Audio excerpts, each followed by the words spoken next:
Assalamualaikum warahmatullahi wabarakatuh. Halo semuanya teman-teman, selamat malam, selamat datang kembali di channel kesayangan kita, channel Ilo Extreme. Dan dimanapun teman-teman berada, semoga teman-teman selalu dalam keadaan sehat walafiat tanpa kekurangan satu apapun. Amin amin ya robbal alamin. Pada kesempatan kali ini kami akan membawakan satu kisah dari penulis asal kota Garut, Jawa Barat, yaitu Ibu Neneng Dewi NS. Kisah-kisah dari Ibu Neneng pasti asik banget untuk mendengar teman-teman ya. Tapi sebelum kita masuk ke dalam kisahnya, buat teman-teman mungkin yang belum subscribe bisa diklik dulu tombol subscribe, jangan lupa lonceng notifikasinya dinyalakan agar teman-teman selalu mendapatkan notifikasi dari konten-konten yang akan kami upload di setiap harinya. Dan kami juga ingin mengucapkan terima kasih ya kepada seluruh teman-teman yang sudah selalu setia hadir, yang sudah selalu mendukung kami, karena teman-temanlah kami selalu bersemangat berkarya di setiap harinya. Dan gak pakai lama-lama lagi ya, pasti udah gak sabaran kan untuk masuk ke dalam kisahnya. Bodoh horor. Karma untuk si pengirim santet.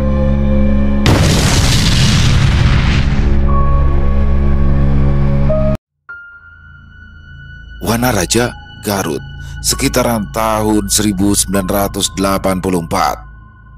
Senja baru saja menyapa, menghadirkan suasana langit yang sedikit demi sedikit mulai diwarnai kegelapan. Warga kampung berduyun-duyun masuk ke dalam rumah masing-masing sebelum masuknya waktu sholat maghrib. Tampak ibu-ibu terburu-buru menyuruh anak-anaknya yang masih kecil agar jangan berkeliaran dan berhenti bermain di luar.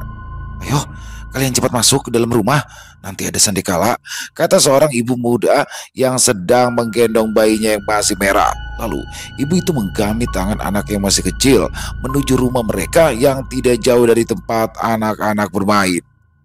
Suara azan pun berkumandang dari musola yang tepat berada di tengah kampung. Bapak-bapak dan para pemuda pun bergegas mengenakan sarung masing-masing sebelum berjalan menuju musola untuk menunaikan sholat maghrib berjemaah. Sementara itu, di sebuah gubuk reot yang posisinya agak jauh dari perkampungan warga, seorang perempuan bernama Atika tampak terbaring tidak berdaya di atas dipan beralaskan karung goni. Ya, perempuan malang tersebut sedang menderita sakit. Tubuhnya yang pada awalnya berisi kini mulai terlihat kurus.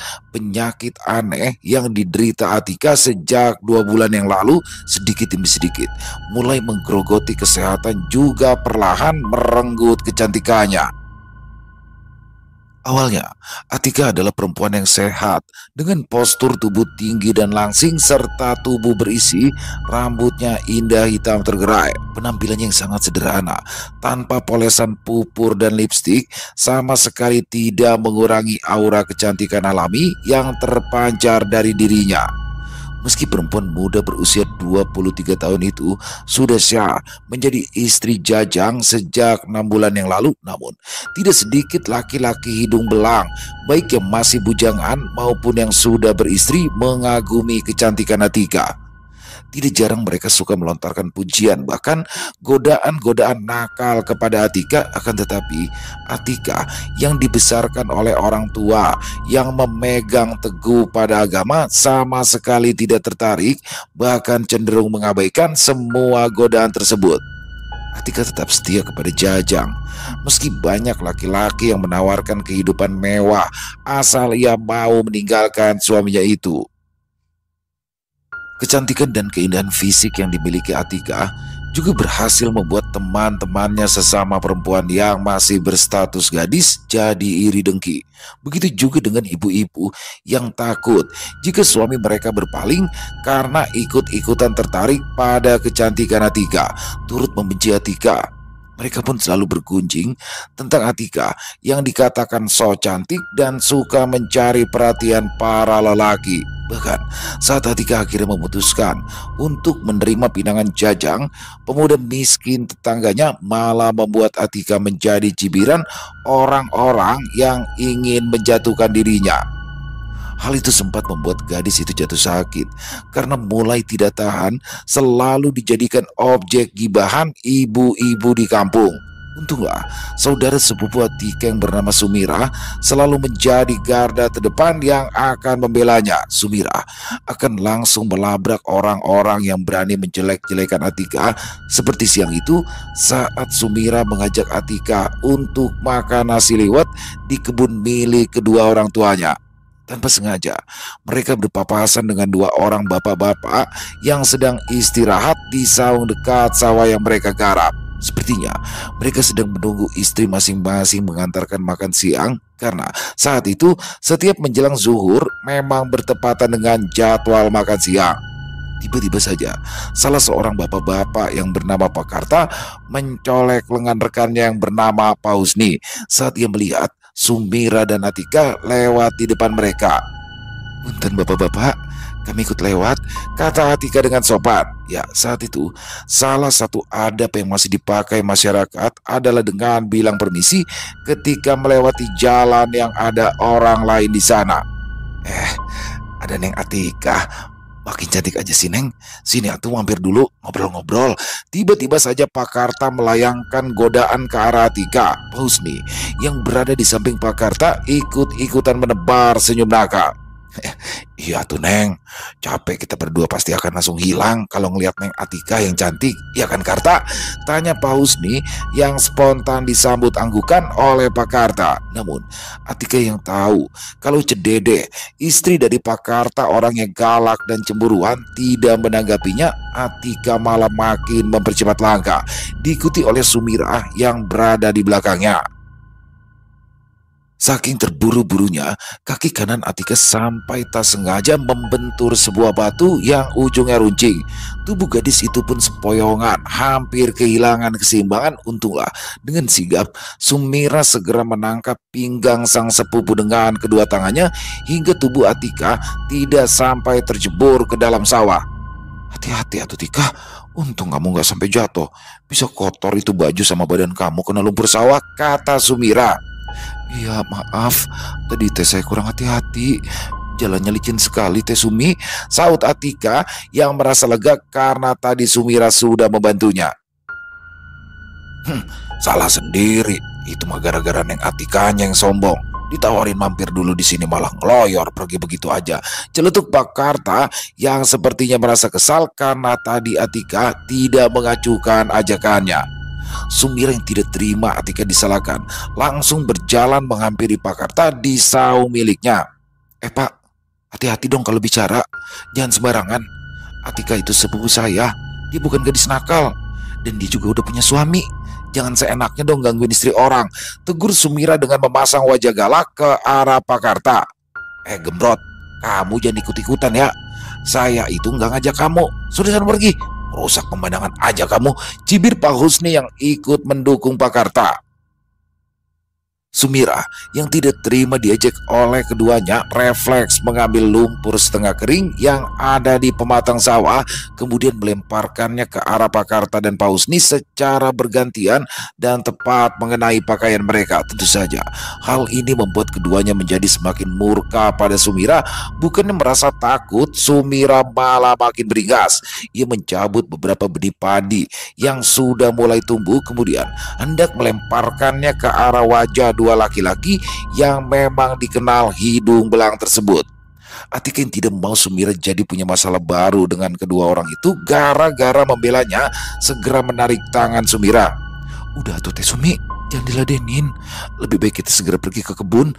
Takut Wadarmi dan Wa Asep terlalu lama nungguin kita," bujuk Atika. Aku kesel banget Tika. Mereka udah keterlaluan. Berani-beraninya gangguin kamu yang jelas-jelas istri orang. Nanti aja giliran ketahuan sama istri mereka, malah kamu yang dibilang gangguin suami orang, rutuk Sumira kesal seraya melemparkan benih padi yang tadi sudah terlanjur dia cabut ke pinggir pematang sawah. Kemudian mencuci tangannya dengan air pancuran yang mengalir di sana. "Sabar, udah biarin aja. Yuk kita lanjut jalan lagi," kata Atika lembut, lalu memberikan isyarat dengan tangannya agar Sumira mengikutinya.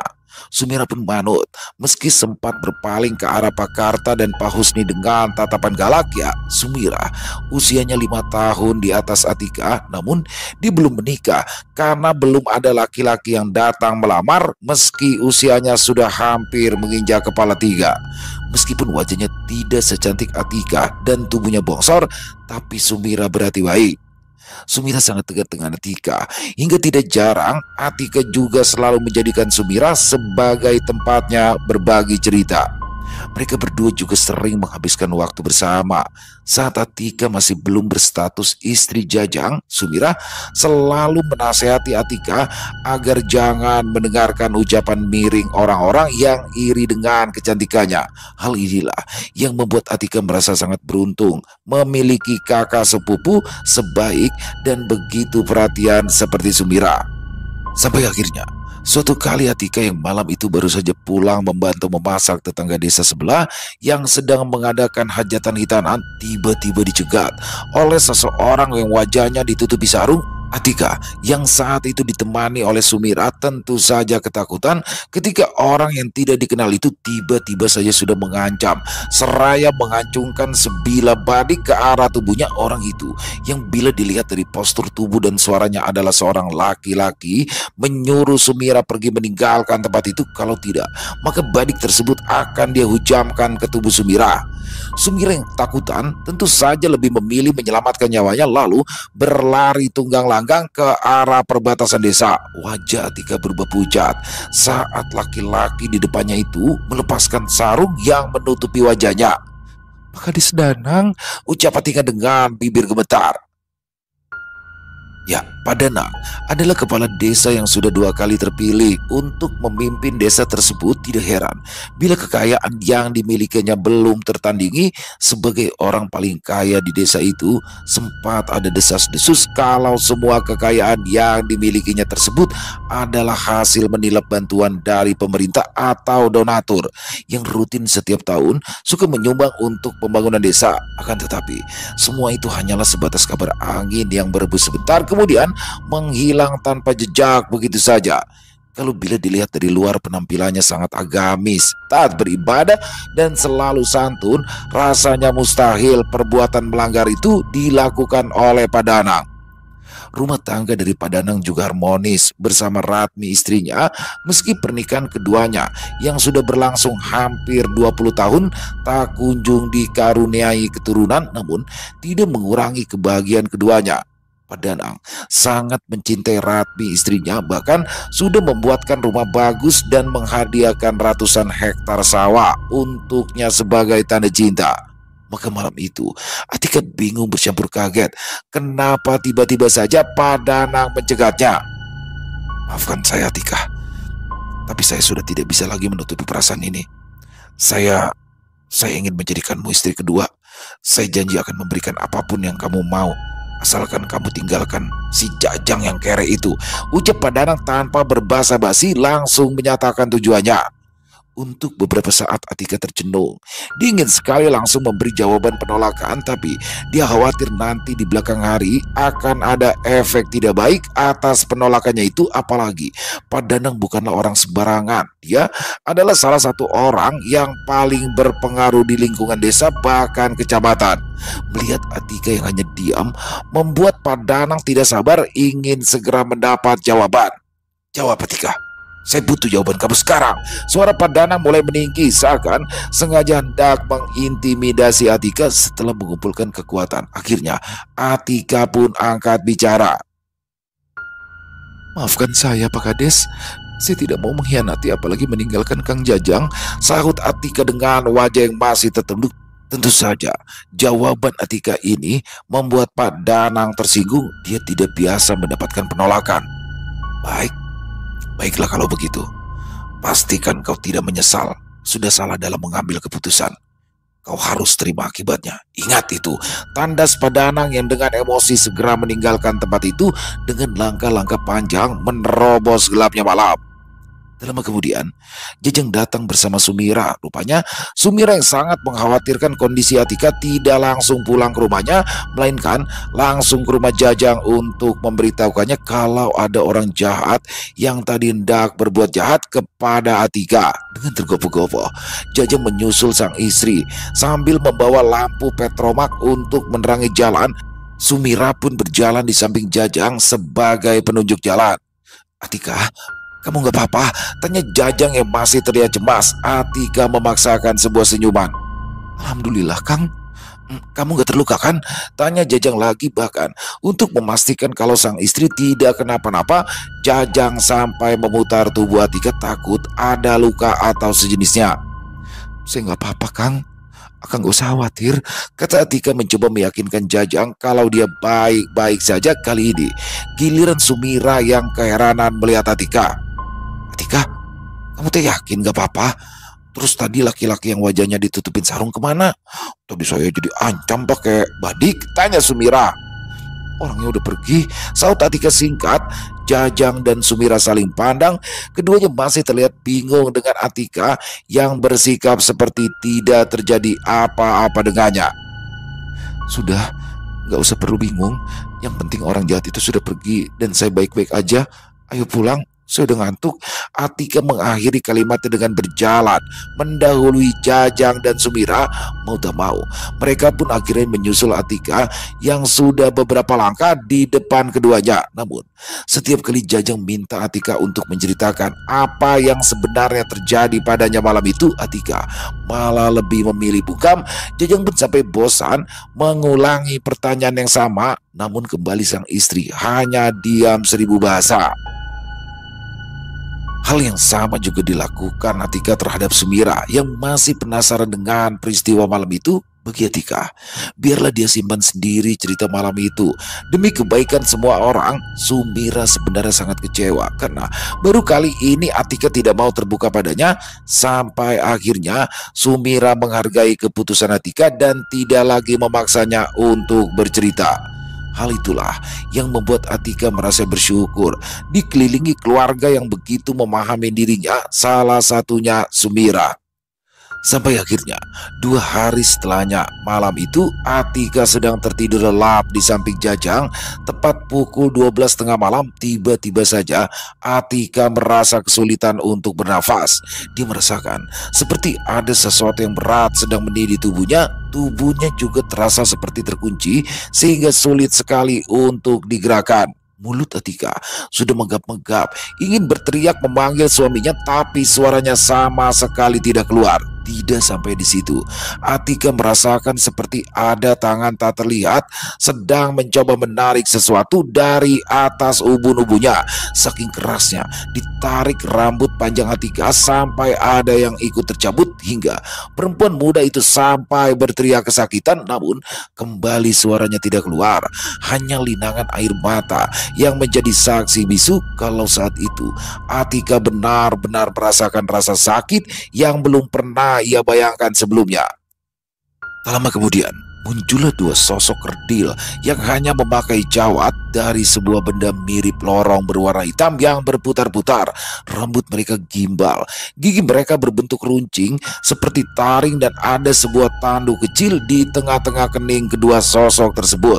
Mereka masing-masing membawa sebuah tali tampar yang kemudian dibelitkan ke sekujur tubuh Atika. Bahkan leher jenjangnya juga ikut dijerat oleh tali tampar oleh kedua sosok itu hingga Atika merasa lehernya tercekik. Atika pun makin ketakutan. Sekuat tenaga ia mencoba meronta-ronta agar bisa melepaskan diri dari ikatan tali tampar itu. Sayangnya usahanya selalu saja gagal. Justru semakin kuat Atika meronta, semakin kuat pula tali tampar tersebut menjerat tubuhnya. Dan kembali Atika hanya bisa menangis. Dia bingung apa yang barusan menimpa dirinya. Keesokan harinya, Jajang yang bangun pas berkumandangnya azan subuh heran kenapa Atika matanya masih nyalang. Wajah perempuan itu tak henti-hentinya mengeluarkan air mata. Jajang mengajak Atika bangun untuk melaksanakan ibadah sholat subuh berjemaah seperti biasa, tapi bukannya segera bangun, Atika masih saja terbujur di tempat tidur masih dengan posisi yang sama. Mulut perempuan itu masih terkatup seolah seperti diplester. Jajang makin keheranan, dia menggoyang-goyangkan tubuh Atika, tapi tetap saja kaku seperti mayat hidup. Hanya kedua matanya saja yang bergerak-gerak dengan linangan air bening yang tak kunjung berhenti menetes. "Kamu kenapa, Atika?" tanya Jajang yang mulai khawatir. Perasaan laki-laki berusia 28 tahun itu mengatakan kalau sang istri sedang tidak dalam kondisi baik-baik saja. Jajang segera meloncat dari atas dipan bambu tempat dia dan Atika biasa berbaring, lalu berlari keluar rumah. Jajang ingin minta bantuan tetangga terdekat. Singkat cerita, beberapa orang warga pun datang dan ikut prihatin dengan kondisi Atika yang benar-benar seperti mayat hidup. "Jang, kenapa kamu tidak segera membawa Atika ke dokter di kota? Kasihan," ucap Ningsih, salah seorang tetangga Jajang dan Atika. Jajang hanya diam. Jajang bukannya tidak mau membawa istrinya berobat ke dokter, tapi terbentur masalah biaya. Saat itu puskesmas saja jaraknya cukup jauh dan harus ditempuh setidaknya oleh mobil atau sepeda motor. Namun pada saat itu pemilik sepeda motor masih sangat sedikit. Hanya orang-orang kaya yang berstatus juraganlah yang bisa memiliki sepeda motor. Jajang yang sehari-harinya hanya bekerja sebagai kuli panggul di pasar, penghasilannya pun tidak menentu. Kalaupun dia bisa mendapatkan upah, itu pun hanya cukup untuk makan Jajang dan Atika. Bukan makanan yang mewah, tapi hanya nasi ditemani lauk ikan asin, sepotong tempe goreng berukuran kecil, atau sebungkus kerupuk. Sesekali pasangan suami istri itu baru akan merasakan makanan yang terbilang mewah. Ada lauk ikan atau sepotong daging ayam bila ada tetangga yang sedang hajatan, lalu tetangga tersebut akan mengirim nasi besek yang dikemas dengan wadah yang terbuat dari anyaman bambu. Saya nggak punya uang," saut Jajang pendek, kemudian menundukkan wajahnya dalam-dalam. Warga yang ikut prihatin dengan kondisi Atika pun berinisiatif patungan untuk bisa membawa Atika ke puskesmas, juga untuk menyewa sepeda motor milik Pak Syarif, salah seorang juragan tanah yang dikenal murah hati dan berjiwa penolong. Sumira tidak ikut menemani karena menurut kedua orang tuanya dia sedang berada di kota Sumedang untuk menemui kakek dan neneknya. Sayangnya, dokter di puskesmas mengatakan bahwa tidak ada penyakit serius yang diderita oleh Atika. Atika hanya didiagnosa kelelahan dan kurang beristirahat hingga hanya diberikan vitamin. Jajang pun hanya bisa pasrah. Dan sejak saat itu, Atika hanya dirawat sebisa dan semampu Jajang di rumah. Kondisi Atika yang seperti mayat hidup tersebut berlangsung sampai 2 bulan lamanya. Dan selama itu pula, Sumira belum juga pernah datang menjenguk karena ia yang masih berada di Sumedang. Atika tidak mau makan, menolak untuk minum, dan kedua matanya selalu nyalang tidak pernah bisa dipejamkan. Tubuh perempuan itu pun mulai kurus, seperti kulit yang hanya terbalut tulang. Jajang hanya bisa menangis dan memeluk erat istri yang sangat dicintainya itu. Sampai suatu kali, Ustadz Maulana dari kampung tetangga yang baru saja pulang naik haji mendengar kabar tentang sakit aneh yang diderita oleh istri Jajang dari jemaah pengajiannya. Ustadz Maulana yang merasa prihatin mendengar kabar tersebut pun segera datang untuk menjenguk Atika. Baru saja dia sampai di depan gubuk rumah Jajang, sang ustadz langsung mengucap istighfar. Betapa tidak, terlihat sekumpulan sosok kerdil berkulit hitam dengan berambut gimbal tampak sedang mengerubungi sekitaran rumah Jajang. Mereka terlihat marah saat melihat kehadiran Ustadz Maulana, lalu langsung menyerang sang ustadz yang dianggap sudah ikut campur urusan mereka. Ustadz Maulana terlihat tenang dan tidak sedikit pun gentar menghadapi serangan dari sosok-sosok tak kasat mata tersebut.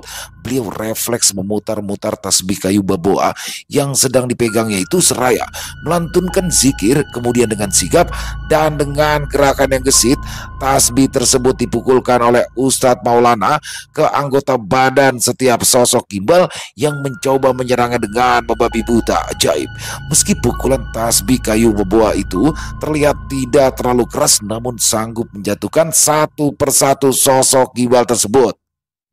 "Saya tidak ada urusan dengan kalian, minggirlah atau saya akan bakar tubuh kalian atas izin Allah," ancam Ustadz Maulana. Kemudian Ustadz berusia sekitar 40 tahunan itu pun mengucapkan salam sebelum memasuki gubuk reot yang selama ini ditempati oleh Jajang dan Atika. Baru saja melangkah masuk beberapa langkah, tiba-tiba saja tubuh sang ustadz terpental cukup jauh dan punggungnya tersungkur membentur pintu. Seperti ada sesuatu yang tidak terlihat sengaja menyerang dengan memakai kekuatan penuh dengan maksud hendak langsung melumpuhkan Ustadz Maulana. Bro, Ustadz Maulana sempat menyeringai, menahan sakit di punggungnya yang terbentur pintu. Tangan kirinya refleks memegangi dadanya yang tiba-tiba berdenyut sakit. Jajang yang sedang menemani Atika kaget kala mendengar suara kegaduhan di depan pintu rumahnya. Alangkah kagetnya Jajang kala melihat Ustadz Maulana yang sedang jatuh terduduk di depan pintu seraya memejamkan mata. "Ya Allah, Pak Ustadz!"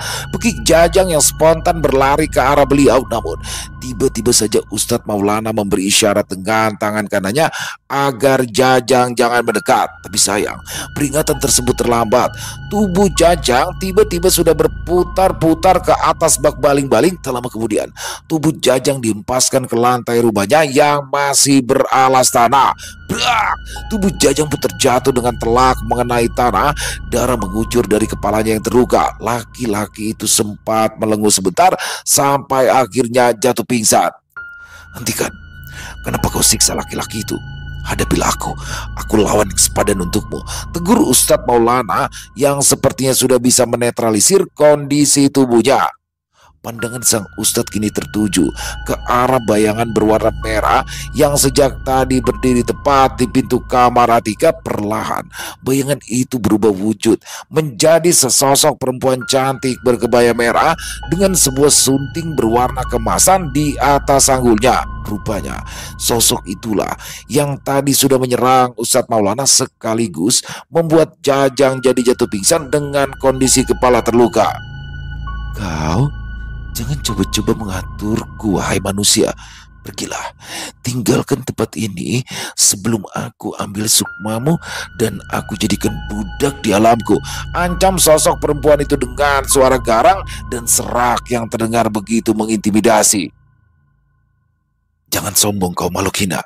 Derajat kami manusia lebih tinggi dari kaum kalian. Bertobatlah dan bebaskan perempuan yang telah kau sekap sukmanya itu," ancam Ustadz Maulana tak kalah garang. "Mari kita lihat siapa nanti yang akan mampus lebih dulu, wahai manusia sombong," pungkas sosok itu. Kemudian tanpa menunggu waktu, kedua tangannya tiba-tiba saja memanjang dan terulur ke arah leher Ustadz Maulana dengan maksud hendak mencekiknya. Namun Ustadz Maulana yang kini sudah mengantisipasi segala kemungkinan tak kalah gesit menghindar dengan melompat ke samping kanan. Geram usahanya gagal. Sosok kuntilanak berkebaya merah itu pun terbang melayang ke arah Ustadz Maulana. Kali ini tangannya yang berkuku panjang tersebut diarahkan ke dada kiri sang ustadz dengan maksud hendak merenggut jantungnya. Namun dengan diiringi takbir dan lantunan ayat kursi, Ustadz Maulana sudah lebih dulu mendahului menyerang. Dengan gerakan sangat cepat, beliau memukulkan kopiah berwarna hitam yang selalu dipakainya ke arah kepala sosok itu berkali-kali. Terdengar suara lolong kesakitan dari mulut sosok itu. Cairan berwarna hijau sempat menyembur dari luka yang keluar dari bagian kepalanya yang terkena pukulan kopiah Ustadz Maulana. "Kurang ajar, akan kubunuh kau manusia laknat." Sosok kuntilanak berkebaya merah terlihat begitu murka dan bersiap hendak balas menyerang.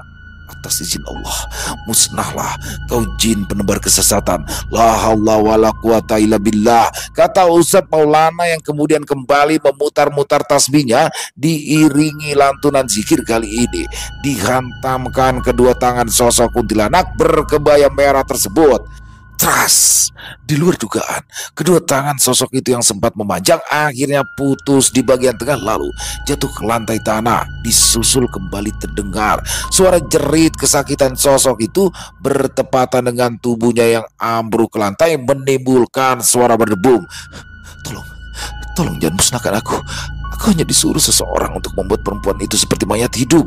Sosok itu mengeluarkan suara mengiba di tengah-tengah rintihan kesakitan yang dirasakannya akibat dihajar habis-habisan oleh Ustadz Maulana. Ustadz Maulana mendekat ke sosok itu. Siapa yang sudah menyuruhmu? Tanyanya, namun tiba-tiba entah dari mana datangnya muncul sebuah bola api yang menyala terang melayang menembus tembok lalu menancap tepat di kening sosok kuntilanak berkebaya merah itu. Makhluk tak kasat mata yang sudah membuat Atika menjadi sakit selama berbulan-bulan itu pun terbakar oleh bola api tersebut sampai akhirnya tubuhnya yang sudah gosong dan menghitam berubah menjadi kepulan asap. Singkat cerita, Ustadz Maulana pun berhasil membebaskan Sukma Atika yang rupanya sempat disembunyikan. Ustadz Maulana berpesan kepada Atika dan juga Jajang agar jangan pernah menaruh dendam kepada orang yang mungkin sudah mengirimi santet yang cukup mematikan itu. Saya harap jangan pernah kalian menaruh dendam, terutama kamu Atika. Yang penting saat ini adalah kamu sudah terbebas dari santet kiriman itu, ucap Ustadz Maulana seraya memandang ke arah Atika yang kondisinya masih lebah. Atika dan Jajang pun kompak menjawab dengan anggukan. Beliau juga menyarankan agar pasangan suami istri itu agar makin giat beribadah sebagai tameng untuk mendapat perlindungan dari Tuhan. Jajang begitu bahagia mendapati kondisi Atika yang mulai berangsur sembuh setelah 3 minggu dia rawat di rumah.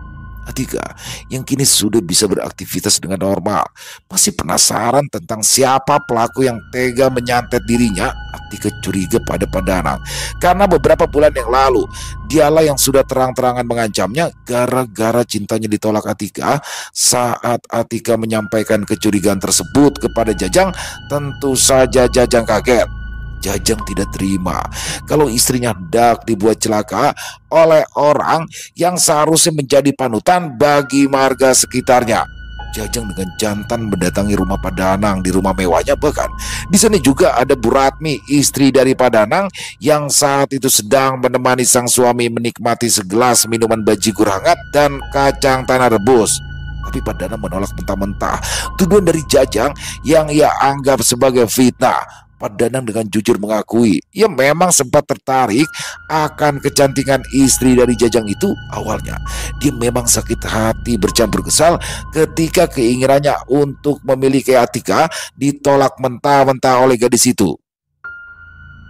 Padanang rupanya hanya ingin menikah lagi dengan Atika agar ia bisa punya keturunan. Dia tidak peduli meski sudah tahu Atika sudah menikah dengan Jajang. Tapi di luar dugaan, Ratmi istrinya malah hamil setelah rutin mengkonsumsi buah zuriat dan rutin bersedekah. Sebuah penantian yang akhirnya berbuah manis setelah mereka menunggu hampir 20 tahun lamanya. Padanang pun begitu bahagia dan sejak saat itu Padanang bertekad untuk setia kepada Ratmi istrinya. Dia ingin memulai hidup baru yang jauh lebih baik bersama istri dan calon anaknya yang kini masih dikandung Ratmi. Jajang tercenung kalau mendengar pengakuan dari Padanang. Atika yang mendapat laporan dari Jajang soal pengakuan Padanang sekarang pun menjadi bingung. Kalau bukan Padanang pelakunya, lantas siapakah orang yang sudah tega mengirimi santet mematikan yang hampir merenggut nyawanya itu? Sampai akhirnya kebenaran pun terungkap. Tak lama berselang, Atika mendengar kabar kalau Sumira sedang sakit keras di Sumedang. Tanpa pikir panjang, Atika minta diantarkan Jajang untuk menjenguk sang kakak sepupu ke sana. Sesampainya di Sumedang, tempat rumah kakek dan nenek Sumira, Atika dan Jajang terenyak kala melihat kondisi Sumira yang sangat memprihatinkan. Tubuhnya yang selama ini gemuk berubah menjadi sangat kurus seperti mayat hidup. Kondisinya sama persis dengan sakit aneh yang pernah dialami Atika 2 bulan yang lalu. Air mata Sumira langsung jatuh berlinang, membasahi kedua belah pipinya yang cekung persis tengkorak hidup. Kemudian dengan suara terbata-bata, Sumira pun meminta maaf kepada Atika. "Maafkan aku, Atika. Aku hilaf. Aku sejujurnya selama ini iri denganmu." Tangis Sumira pecah, sebuah tangis penyesalan yang sepertinya sudah sangat terlambat karena kini santet mematikan yang pernah dia kirimkan untuk menghabisi nyawa Atika justru sudah berbalik ke dirinya sendiri. 2 bulan sebelumnya, malam itu, Ki Atmo sedang duduk bersila dengan bertelanjang dada di kamar khusus ritualnya, sebuah kamar yang terletak paling ujung dan tidak boleh dimasuki oleh siapapun termasuk oleh Bumae, istrinya. Ki Atmo melarang keras dan mengancam akan menghabisi dan membuang jasad Bumae ke jurang kalau sampai lancang masuk ke kamar ritual. Kamar ritual tersebut pintunya berwarna hitam, ditutupi oleh gorden yang berwarna hitam juga. Tak ada pencahayaan sama sekali di sana, apalagi ventilasi udara. Bisa dikatakan kamar ritual itu lebih tepat disebut gudang daripada kamar. Suasana kamar ritual itu hawanya juga terasa pengap, membuat orang normal akan kesulitan bernafas bila berlama-lama berada di sana. Setiap kali sedang mengadakan ritual, Ki Atmo suka mengunci kamar ritual dari dalam. Begitu juga ketika tidak sedang mengadakan ritual, Ki Atmo pasti akan mengunci kamar itu dari luar. Dan kuncinya pasti akan selalu dia bawa, tak pernah dia simpan di rumah, bahkan dititipkan ke Bumae, istrinya pun tak pernah. Ki Atmo beralasan semua itu demi keamanan. Kini Ki Atmo sedang mengadakan ritual pengiriman santet atas permintaan seorang kliennya yang bernama Sumira. Rupanya selama ini Sumira tidaklah sebaik yang disangka oleh Atika. Sumira yang di depan Atika selalu bersikap baik, suka menolong dan membelanya, rupanya di belakang adalah musuh bebuyutan yang punya niat jahat untuk menghancurkan Atika. Ya, Sumira merasa dengki akan kecantikan Atika. Sumira tidak terima kenapa Atika banyak digilai para pemuda dan laki-laki yang sudah beristri. Dia tidak terima kenapa dia tadi karuniai wajah secantik Atika, kenapa juga dari kecil postur tubuhnya malah gemuk tidak selangsing Atika. Sumira juga merasa jengah. Sejak kecil, kedua orang tuanya selalu saja membanding-bandingkannya dengan Atika. Sumira juga sempat mengalami depresi karena di usianya yang menjelang kepala 3, tapi tak kunjung mendapatkan jodoh. Sementara pada saat itu, perempuan yang telah menikah akan dicap sebagai perawan tua oleh orang-orang sekitar. Sumira bahkan sempat hendak mengakhiri hidup dengan meminum racun serangga, akan tetapi keburu ketahuan oleh ibunya. Akhirnya niatannya untuk mengakhiri hidup gagal total. Sampai akhirnya Sumira mendengar kabar kalau di kota Sumedang ada seorang dukun santet terkenal bernama Ki Atmo. Sumira pun sengaja datang ke Sumedang untuk menemui Ki Atmo, sekaligus ikut tinggal sementara dengan kakek neneknya di sana. Sumira ingin membuat Atika seperti mayat hidup agar tak ada lagi orang-orang yang tergila-gila pada kecantikan Atika. "Apa kamu yakin mau mengirim santet tingkat tinggi ini kepada gadis itu?" tanya Ki Atmo seraya menunjuk foto hitam putih milik Atika. Sumira mengangguk. "Baik, kalau begitu, nanti malam kau kembalilah ke sini. Bawa semua persyaratan untuk ritual. Nanti biar istri Aki yang memberikan daftarnya. Jangan lupa maharnya 5 juta rupiah, karena ini salah satu santet tingkat tinggi. Apa kamu sanggup?" tanya Ki Atmo seraya menatap tajam ke arah Sumira yang sedari tadi hanya diam tertunduk. "Baik Ki, saya sanggup," saut Sumira masih dengan kepala tertunduk. Dia tidak berani menatap ke arah mata Ki Atmo yang tatapannya begitu mengintimidasi dan memiliki daya magis tersendiri. Malam itu, setelah semua persyaratan lengkap dibawa oleh Sumira di depan kemenyan yang sedang menyala, Ki Atmo mulai melaksanakan ritual pengiriman santet yang mematikan dan bisa perlahan membuat korbannya menjadi mayat hidup hanya dalam waktu singkat. Di dekat kemenyan terlihat ada beraneka sesajen, mulai dari aneka buah-buahan, jajanan pasar, apel jin, kopi hitam, dan seekor ayam cemani yang masih hidup. Ayam cemani tersebut, kedua kakinya terikat dengan tali sedemikian kuatnya hingga tak bisa bergerak. Tampak ayam cemani tersebut terus meronta-ronta, ingin melepaskan diri dari ikatan di kedua kakinya, tapi usahanya gagal. Suasana hening di ruangan itu terasa begitu mencekam, seolah-olah tak ada kehidupan. Bibir Ki Atmo tak henti-hentinya berkomat-kamit, membacakan mantra-mantra dengan kedua mata terpejam. Entah mantra apa yang Ki Atmo sedang bacakan. Yang jelas, sesekali suara geraman juga ikut keluar dari mulutnya mengiringi mantra yang dia ucapkan. Tiba-tiba saja muncul asap tebal berwarna merah dari ubun-ubun kepala Ki Atmo. Tapi anehnya, asap tebal itu bukanlah asap tebal biasa. Bentuknya lurus, dan saat berbelok pun bentuknya ikut lurus seperti anak panah. Seperti ada yang mengendalikan oleh sesuatu yang tak terlihat, asap tebal itu pun perlahan terbang menuju ayam cemani yang ada di depan Ki Atmo. Untuk beberapa saat, asap tebal berwarna merah itu seperti meliuk-liuk memutari ayam cemani yang masih terikat tak berdaya, lalu menyelubungi keseluruhan tubuh ayam cemani. Tiba-tiba saja Ki Atmo membuka matanya dan langsung melotot ke arah ayam cemani tersebut sambil berteriak, "Pergilah kau Nyai Kebaya Brem, temui gadis itu, ambil sukmanya, lalu gantung di atas pohon beringin. Buat gadis itu seperti mayat hidup."